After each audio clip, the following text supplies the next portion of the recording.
Everyone, welcome back to my channel Raghav education anthropology UPSC.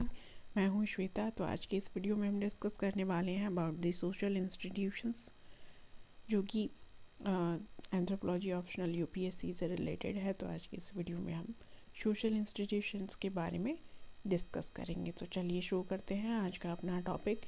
और अगर आपने चैनल को लाइक से सब्सक्राइब नहीं किया है तो जल्दी से जाके कर दीजिए, ताकि आपको आगे की अपडेटेड वीडियो मिलती रहे। तो चलिए शुरू करते हैं। तो सबसे पहले हम पढ़ेंगे सोशल इंस्टीट्यूशंस के बारे में कि सोशल इंस्टीट्यूशंस क्या होते हैं। फाइन। सो अगर हम इस पैराग्राफ में देखें तो social institution is a group of organisation. Social institution एक ग्रुप होते हैं ऑर्गेनाइजेशंस का that has specific rules, norms, expectation which functions to meet social need of society। तो यहाँ पे जो ग्रुप होते हैं ऑर्गेनाइजेशंस के, उनके कुछ स्पेसिफिक रूल्स होते हैं, कुछ नॉर्म्स होते हैं और कुछ एक्सपेक्टेशन होती हैं। तो जो ये काम करते हैं, यानी कि इनका जो फंक्शंस होता है वो जो सोसाइटी में एक नीड होती है उसको फुलफ़िल करने का काम करते हैं, और सोसाइटी की नीड को मीट करने का भी काम सोशल इंस्टीट्यूशंस करते हैं। तो ये इनका एक पर्टिकुलर फंक्शन है। जैसे अगर हम बात करें family, government, religion, education and media, all example of social institution. तो ये कुछ एग्जाम्पल हैं, जैसे government, religion, education and the media. तो ये सोशल इंस्टीट्यूशन के एग्जाम्पल हैं। फाइन। तो अब हम डेफिनेशन पढ़ेंगे। यहाँ पे एक एंथ्रोपोलॉजिस्ट थे जिन्होंने एक डेफिनेशन दी, डिफाइन किया सोशल इंस्टीट्यूशन को। तो according to him, social institution is an organisation form of custom, rituals, procedures, and the relation depend on certain rules and uses which are recognized and accepted by the member of the society।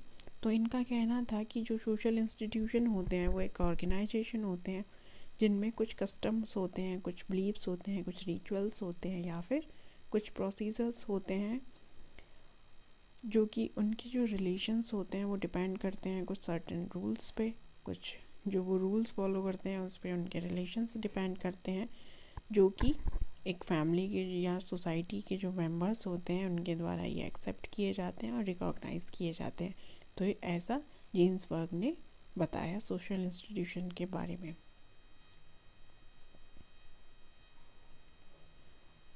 Fine.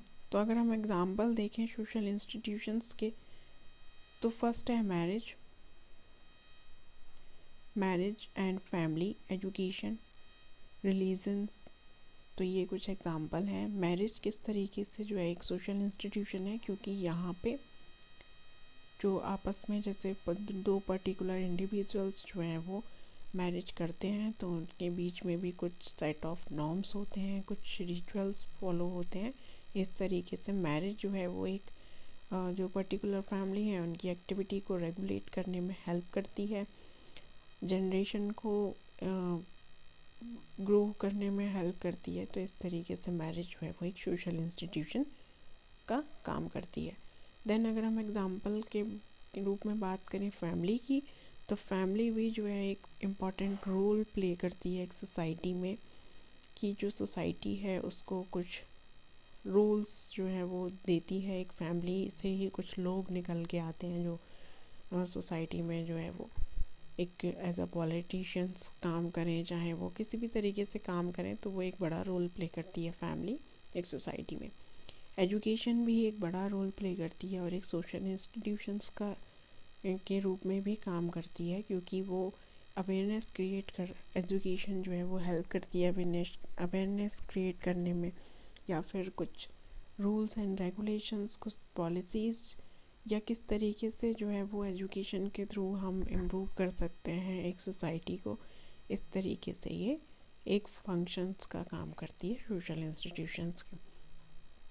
Then अगर हम religion की बात करें तो यहाँ पे भी कुछ सेट होते हैं रूल्स, ऑब्जेक्टिव्स यहाँ पे सेट होते हैं, कुछ उनके पर्टिकुलर बिलीव्स होते हैं, तो जो कि एक नॉलेज गेन करने में भी हेल्प करते हैं। तो ये भी एक टाइप का सोशल इंस्टीट्यूशन है। Fine. Now we are going to discuss about the characteristics of the social institutions. Fine. Then it has some definite objectives of goal which are to be achieved by the member of the institution. तो यहाँ पे कुछ definite objectives होते हैं जो कि पहले से डिफाइन होते हैं, कुछ गोल्स होते हैं एक पर्टिकुलर सोसाइटी के या इंस्टीट्यूशन के जो कि सबको कॉमन रूप से फॉलो करने होते हैं और अचीव करने होते हैं. And it has certain rules and regulation which are equally binding on all.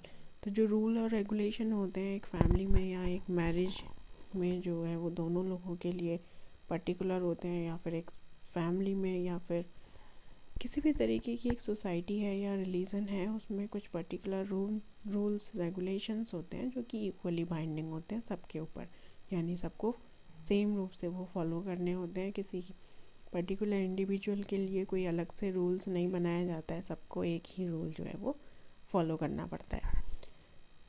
Then certain definite procedures follow by in the work. तो जो वर्क होता है एक सोसाइटी में पीपल्स का, उसमें वो अपने कुछ डेफिनेट प्रोसीजर्स को फॉलो करते हैं. It means controlling people in the society, जो कि पीपल्स को एक सोसाइटी में कंट्रोल करने का में हेल्प करता है.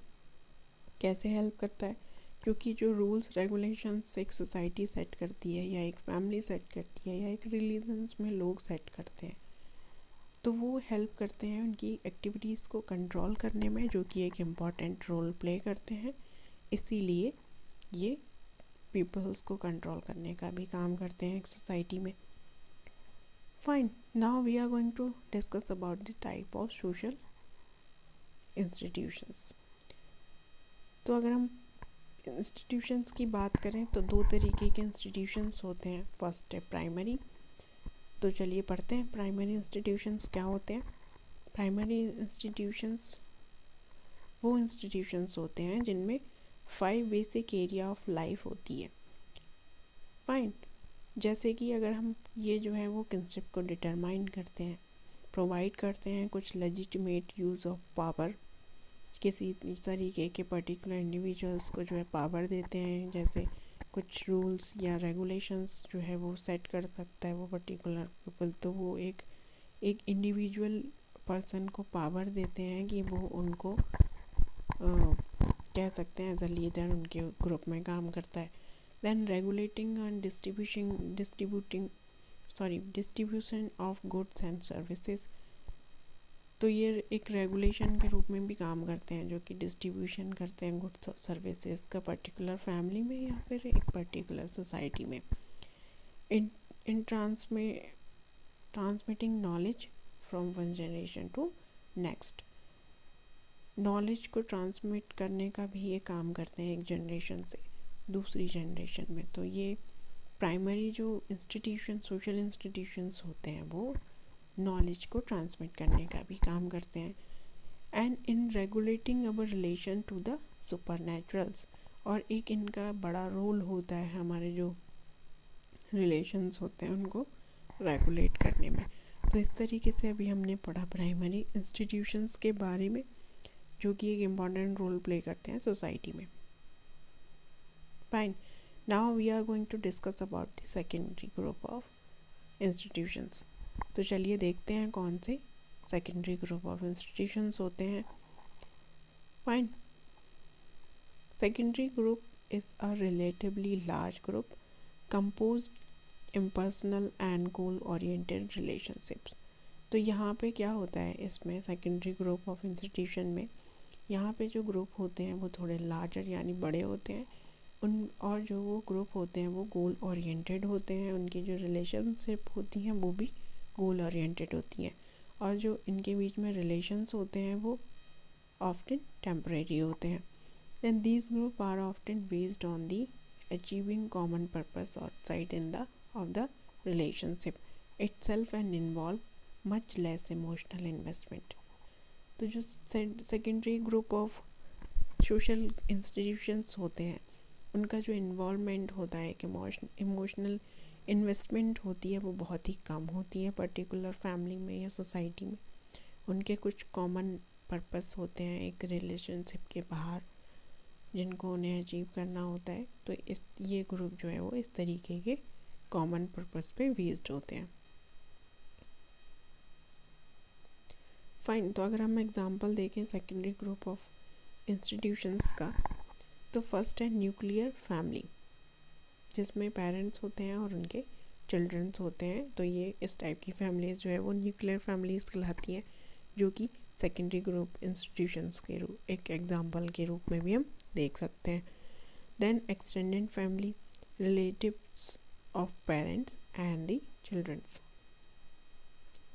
तो ये इस टाइप की फैमिली जो है वो एक्सटेंडेड फैमिली कहलाती है। मैरिज जो है वो भी एक सेकेंडरी इंस्टीट्यूशंस का पार्ट है। Families of choice and friendship group जो होते हैं वो भी एक सेकेंडरी इंस्टीट्यूशन का पार्ट है। कोहेबिटेशंस भी सेकेंडरी इंस्टीट्यूशंस के एग्जांपल के रूप में हम देख सकते हैं। पेरेंटहुड है, देन मोनोगेमी है, पॉलीगेमी है। तो ये जो है वो सेकेंडरी इंस्टीट्यूशंस में आते हैं।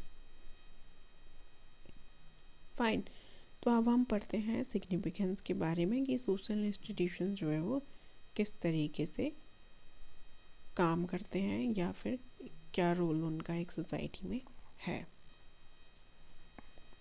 Fine, they make sure that resources are properly allocated and ensure that poor और those with fewer economic resources are protected.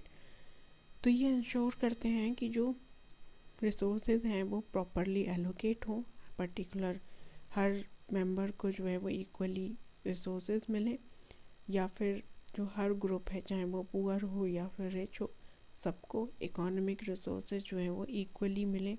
तो ये इसको प्रोटेक्टेड करने का भी काम करते हैं। Then they also encourage trust by providing policies and justice system.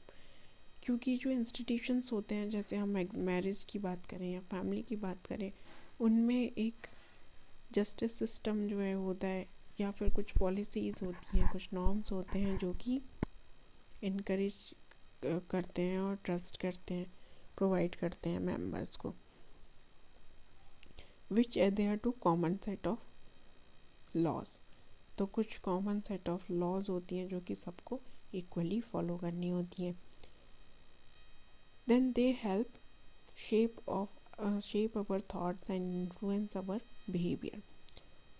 हमारे बिहेवियर को कैसे इन्फ्लुएंस करते हैं, क्योंकि वो एक सोसाइटी में पर्टिकुलर रेगुलेटर का काम करते हैं, रेगुलेशन करते हैं कुछ नॉर्म्स और रूल्स का, जिनके द्वारा जो है वो एक सोसाइटी में उनकी जो एक्टिविटीज़ होती हैं, जैसे कुछ नेगेटिव एक्टिविटीज़ भी ऑब्वियसली सोसाइटी में होती हैं, तो उनको वो कंट्रोल करने का काम करते हैं, जिससे हमारे जो थॉट्स हैं उनको शेप मिलती है और हमारे बिहेवियर को वो इन्फ्लुएंस करते हैं।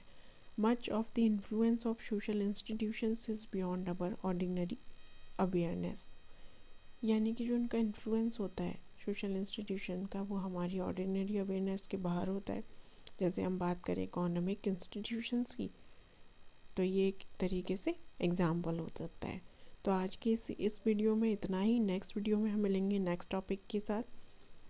तो अगर आपने चैनल को अभी तक लाइक शेयर सब्सक्राइब नहीं किया है तो जल्दी से कर दीजिए, और अगर आपको कोई भी इस वीडियो में या इस लेक्चर में डाउट है तो आप जाके कमेंट सेक्शन में कमेंट भी कर सकते हैं। और ये एक इम्पॉर्टेंट टॉपिक है, काफ़ी बार मेंस में ये पूछा भी गया है, तो आप इसको ध्यान से पढ़िएगा। चलिए।